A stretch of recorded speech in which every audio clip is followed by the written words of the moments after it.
ओम शांति। ज्ञान संबंधित जनरल प्रश्न उत्तर श्रृंखला भाग 6 में आपका स्वागत है। इस वीडियो में भाई बहनों के जनरल 6 प्रश्न लिए गए हैं। प्रश्न 1, हमें विनाश से पहले संपन्न बनना है, इसे स्पष्ट करें।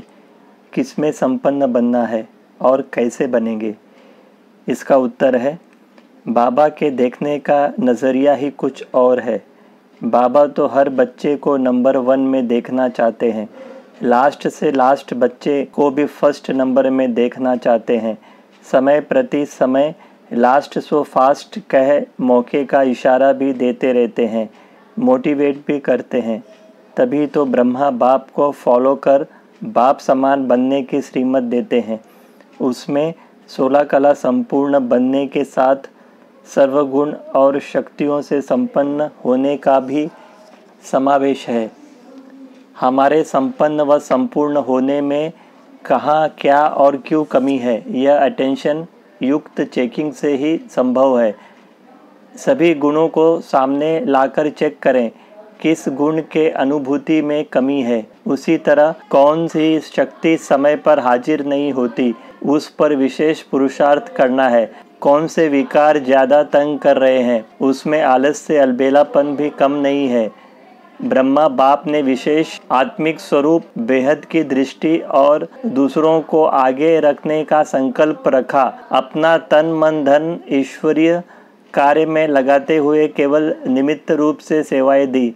अंतिम समय तक उनका पुरुषार्थ और सेवा अबाध्य रीति से चला। हमें भी ऊंचा टारगेट रख धैर्यता से व लगन से अथक होकर अपने कमियों को भरते रहने से ही वह दिन आएगा जब हम संपूर्णता के समीप आ पहुँचेंगे, वरना केवल सुनने और पढ़ने तक ही सीमित रह जाएंगे। श्रीमत का पालन यानी क्या?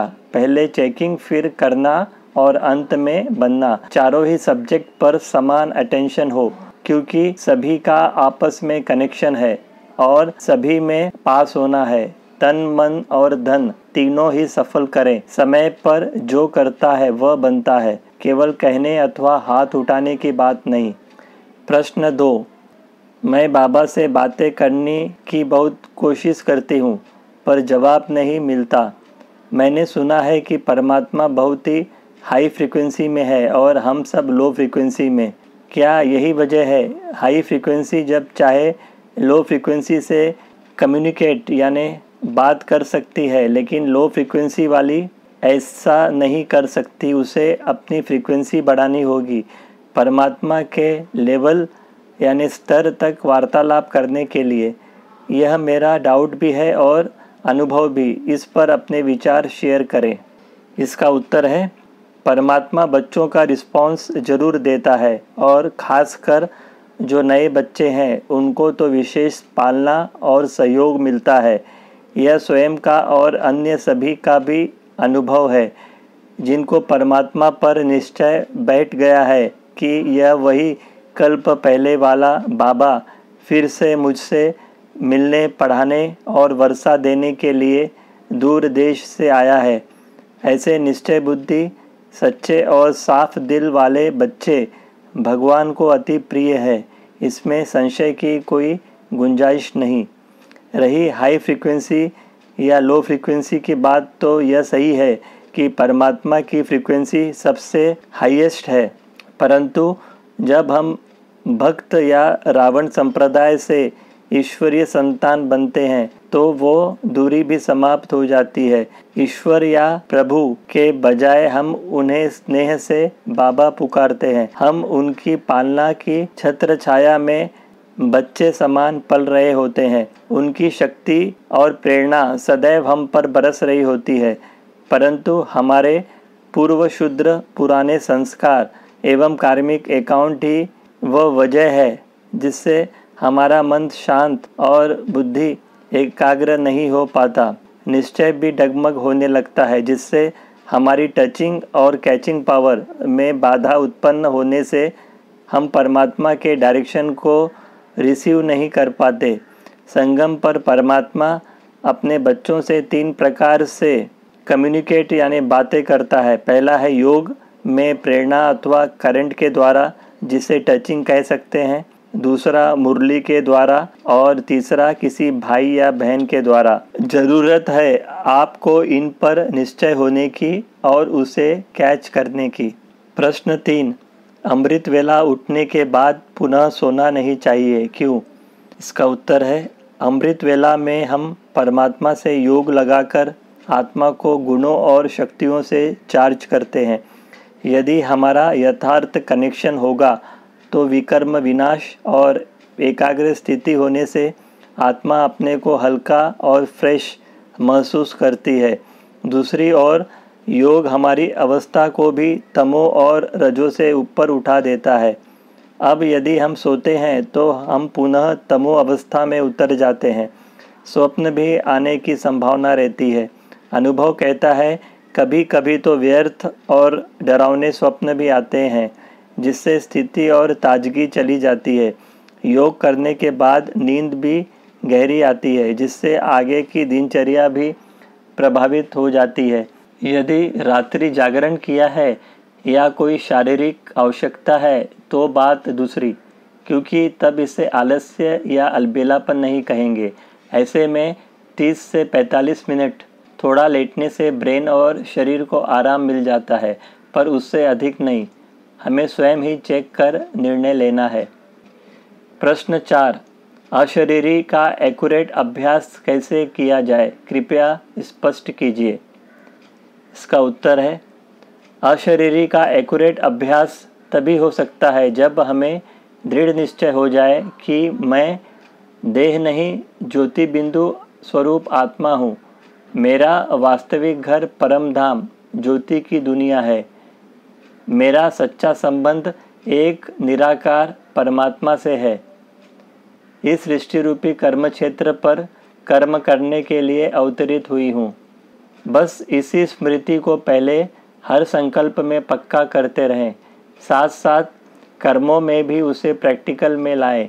इस अभ्यास में बहुत ही अटेंशन देने की आवश्यकता है, यानी यह देखना है कि प्रत्येक कर्म करते समय क्या मैं आत्मिक स्मृति की सीट पर स्थित रहकर मन बुद्धि का मालिक बन अपनी कर्मेंद्रियों से कर्म करवाती हूँ। इसमें थोड़ा भी संकल्पों को ढीला करने से देह भान में आ जाएंगे।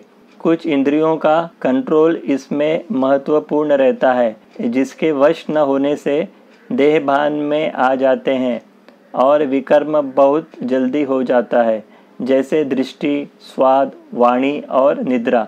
बुद्धि के नेत्र से सभी के प्रति आत्मिक दृष्टि रखें।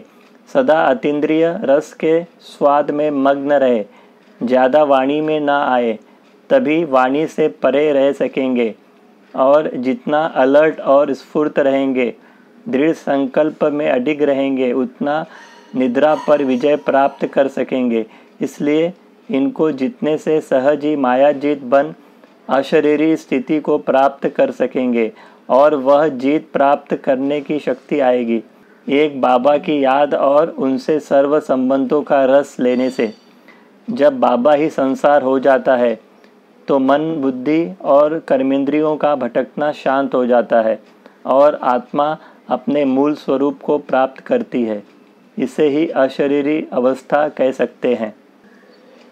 प्रश्न 5, बाबा के रूम वाले लेटर्स बाबा कैसे पढ़ते हैं?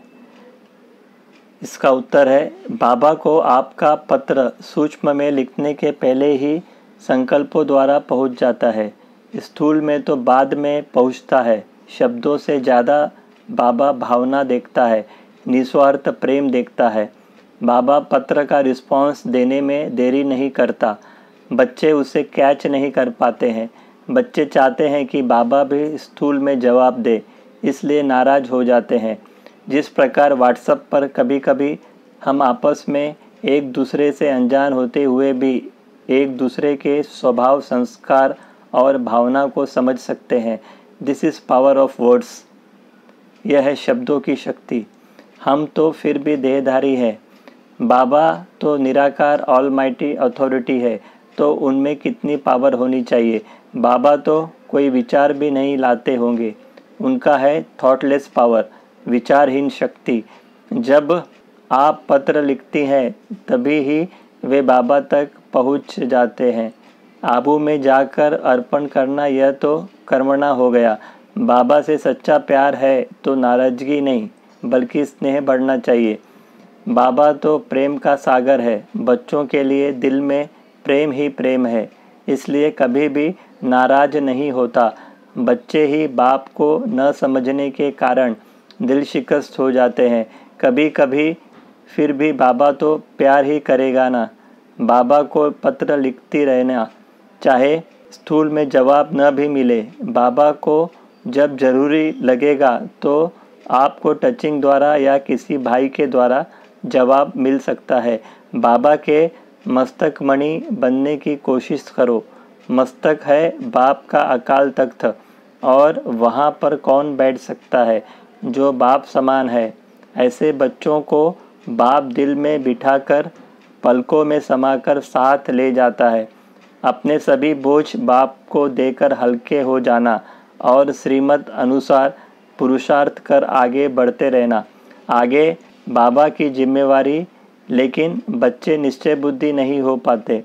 जहाँ पर भी रहती हो उस घर को ही सेंटर बना देना। ट्रस्टी होकर सेवा अर्थ रहना।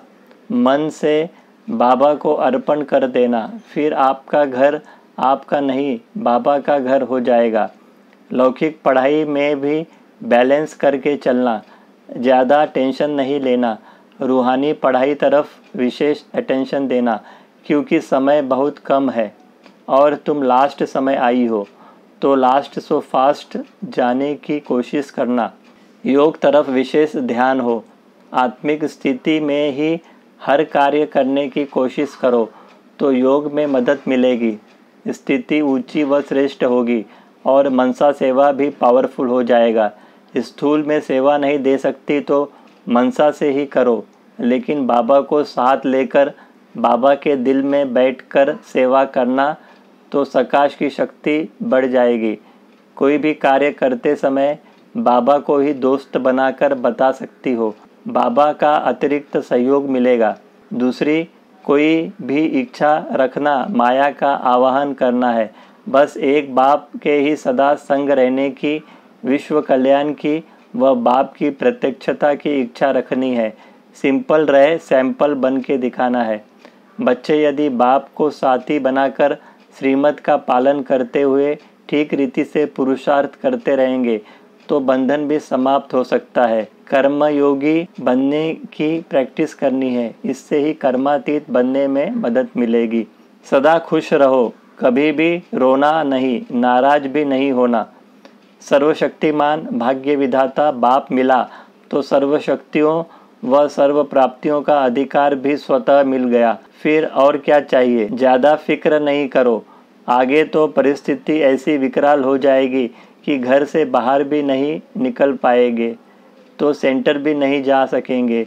इसलिए बिगर किसी साधन के भी पुरुषार्थ करने में परेशानी ना हो। स्वयं को ऐसा तैयार करो कि बाबा का जब भी सेवा अर्थ कॉल आ जाए तो तैयार रहो। स्वयं से पूछो, क्या इसके लिए तैयारी है।